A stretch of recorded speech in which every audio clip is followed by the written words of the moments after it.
What's good, YouTube? It's Curry here, and I'm back with another shoe review, but this time it's of the Book 1's. Let's get right into it.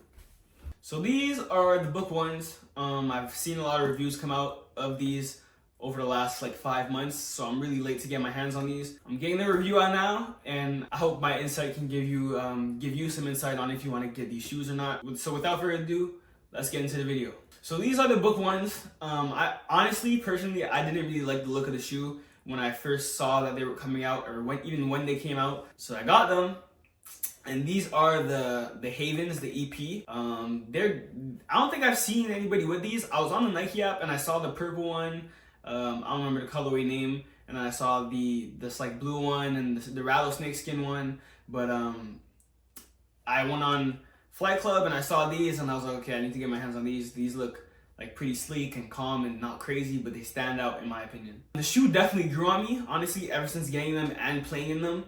I feel like they look good on court. They look good. So one thing, one of the friends in my friends group said about these shoes when they first came out is that the longevity of this shoe is gonna be really good because they don't really look like your typical basketball shoe. It honestly looks like a shoe you can wear day to day and wear out. I honestly agree with him there. I feel like this is a shoe, if you get the right colorway, I feel like in the end or in the long run, these shoes are gonna be a shoe you can wear just walking outside, casually put on a fit together or something that you can actually wear the shoe with. It's not just a basketball specific shoe.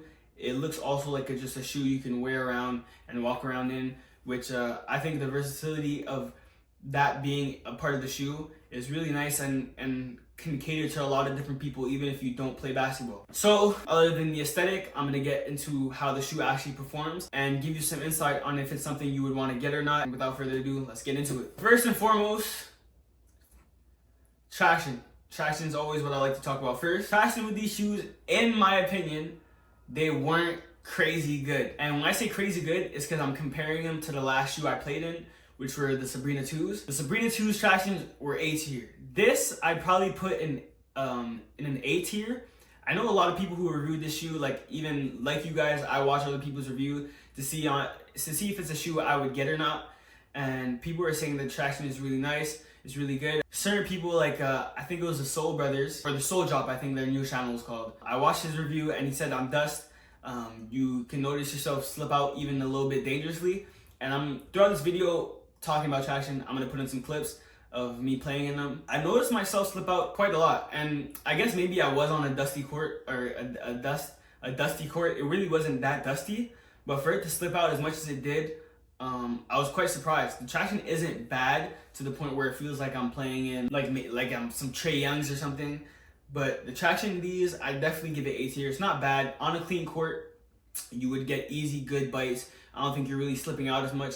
If you're playing on a dusty court, you're gonna have to keep up with your wipes, I feel, because I was slipping out on certain moves when I'm trying to go fast and the shoe is not really sticking with me to really do what I want to do.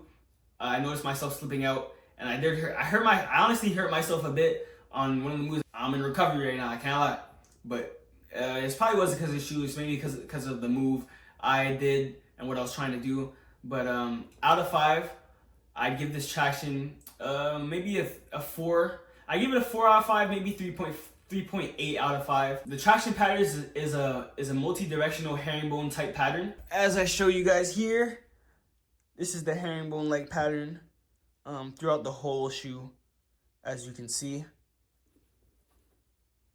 to get you traction in every direction as much as possible. A traction pattern like this is ideally supposed to give you good traction for lateral cuts and quick changes, which is honestly kind of my playstyle. I like to move fast, quick cuts, lateral quick cuts and stuff, quick jabs, anything like that for real that's really quick and in the moment and fast is really my playstyle. So yeah, definitely I give it a 3.8 or a 4 out of 5 for the traction. It's definitely not the worst, but I definitely think there could be some type of improvement when it comes to the traction of the shoe, in my opinion. As of right now, that's where the shoe is at for me. Next, we're gonna be talking about containment. The twill upper adds durability, and then the suede collar and genuine leather across the forefoot is supposed to provide more reinforcement and a familiar plush type of feel. Like a feel that makes it feel like you don't have to really break it in, like it's already broken in once you put your foot into the shoe. Top loaded midfoot strong plastic shank helps keep your foot stable. When making sudden movements like sharp plants when you're planting your feet, pivots, jabs,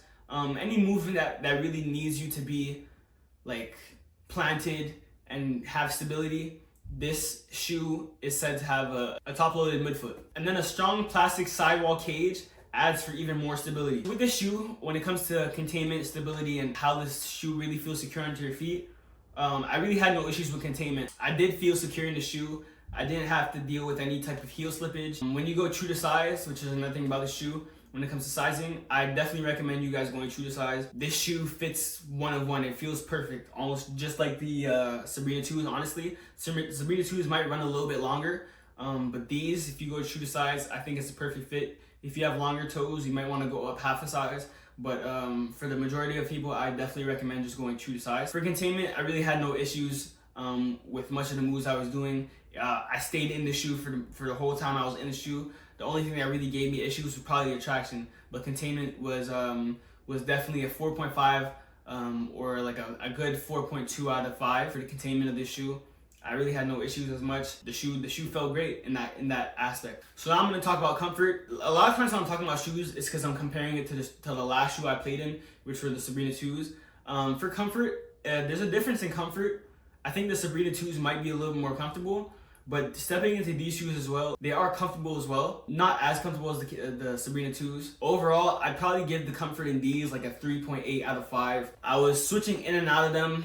Like I'd play for these in a few hours, and then when I was ready to play in something else and test another shoe, when I was doing the Sabrina 2s as well, I'd be playing the Sabrina 2s and I'd come back into these and I feel the difference in comfort. Like it wasn't as comfortable as I was playing in the Sabrina 2s. So that's why I would give it maybe a 3.8 out of 5 when it comes to the comfort. In this shoe, there's a full-length foam, which is supposed to help you keep playing in comfort throughout the whole time you're playing in the shoe.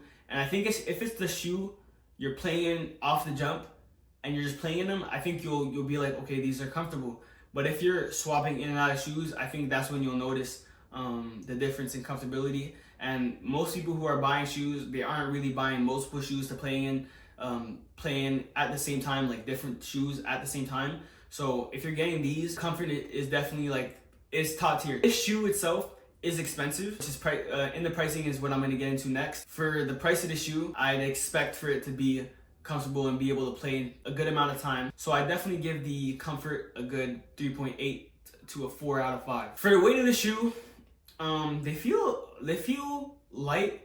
You get a good amount of court feel. Court feels really good in these shoes. They feel heavier than the Sabrina 2s. A little bit heavier. I noticed the difference when I was swapping it. Like the Sabrina 2s like feel super light. These aren't like heavy, like volume 7 hardened heavies. They feel like the Jaws. Like if you have the John Moran shoes, they feel pretty similar to in weight for when you're putting them on, which isn't really bad, honestly. I didn't feel no issues in my knees. I know a lot of my hoopers out there, we have problems with our knees, especially if you're wearing some bulky shoes that are heavy and they're gonna weigh you down. These don't give you that issue. So if you're looking for something that's pretty light and doesn't hurt you as much when it comes to your legs and having to run up and down the floor, these are definitely a no-brainer. So now we're gonna talk about the price of the shoes. Honestly, my thoughts on pricing for shoes lately, especially if it's a first signature shoe for a player, it being so high is kind of crazy because they're $180 Canadian, and that's $10 more than the Sabrina 2s, and these are just a first shoe for Devin Booker. So for them to be $180 is kind of crazy, especially since the tech in them isn't like crazy, and especially since I'm feeling the way I'm feeling about the traction. For it to be $180 is kind of a letdown. It is a very expensive shoe. In my opinion, there's other options on the market out there that you can go for that can give you the same amount of performance for a cheaper price. So the pricing is definitely a letdown. I definitely give the pricing a 1 out of 5, 2 out of 5. It being that expensive is kind of crazy. If you're trying to get these, I'd maybe wait for them to go on sale. But if you have the funds to really get it and you want to enjoy this shoe, I'd say it's a shoe you definitely enjoy and that you should definitely go for them if you have the means to. And for my ranking for the weight, I definitely give it like a 4 out of 5. Very light shoe, not heavy. Didn't have no issues with the weight, playing them for hours at a time. So overall, I'd give this shoe like a 3.9 to a 4 out of 5. Only thing is really the pricing and traction, in my opinion. And I know a lot of other people had good things to say about the traction. Me playing in them, I had a different experience, and I'm gonna play in them a little bit more and give an updated view in another video in some time to let you guys know how I feel about them later on. Is this a shoe I would recommend others to get? Like I said, it is an expensive shoe, and they do perform and give good performance. Honestly, it's between A and S tier. I would recommend others to get it if you have the means to get it. These are an expensive shoe. I definitely think there's other options that you can go for that can give you the same amount of performance and same feel. You might lack in certain areas, unlike these, you kind of get you get a good amount of everything in the shoe, but you have to pay a certain price, which is the only letdown. But I definitely recommend you guys to get these shoes as well if you can. Like I said, you don't have to be a basketball player to like this shoe. This is a shoe you can also get to wear casually. I think in the long run, in the end, when more shoes start to come out, this shoe can be worn in a casual day-to-day walking out and just carrying on and doing your thing, putting it together in a calm outfit or something decent. This isn't just a basketball shoe. It's more than just a basketball shoe. There's an aesthetic to it. There's a calm, nice view to it. This shoe gives you more than just basketball, which is something I think can cater to a lot more people than just basketball playing people. So in the end, this is gonna conclude my review of the Book 1's. Let me know you guys' thoughts and opinions on the shoe, and what other shoes you guys would like to see me review. I'm gonna be dropping the Kobe 8 Protros review soon. So let me know what else you would want to see. If you want to see me get Anthony Edwards shoes, the Lows, or the Ja 2s are supposed to be coming out in September. So let me know if you guys want to see me review those shoes as well. Let me know other options you want to see down below. I appreciate you guys for sticking through this video and watching. I hope I was able to give you some insight on if you should get these shoes or not. With that being said, I'll be taking my leave. Hope you guys stay safe, keep smiling, and keep hooping. Love you guys, and I'll catch you guys in the next one. Much love.